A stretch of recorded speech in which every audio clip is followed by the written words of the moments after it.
In today's video, I'm going to teach you how to view email headers in Gmail. Fix today. Here, let's begin. Start by opening your browser and going to the Gmail website.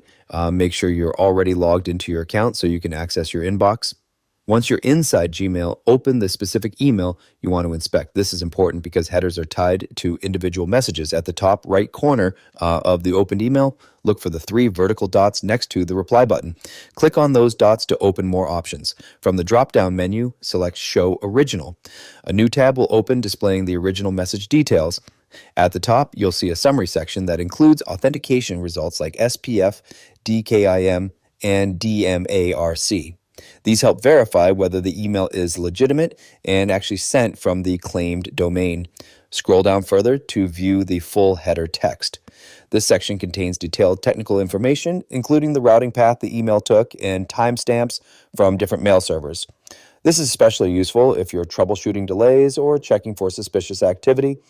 If you need to save this data, click Download Original to store a copy of the email headers. You can also click Copy to Clipboard if you want to quickly share the header information with a support team or IT professional. If you want to analyze the header in a more readable format, open a new tab and go to the Google Admin Toolbox Message Header tool. Once the page loads, paste the header data you copied earlier into the provided field or upload the file if you downloaded it. After pasting the data, click Analyze the header. The tool will process the information and convert the technical details into a clean, easy-to-read format. You'll be able to clearly see how the email traveled, which servers handled it, and whether any issues occurred during delivery. This is especially helpful if you're trying to understand why an email was delayed, flagged as spam, or failed certain security checks.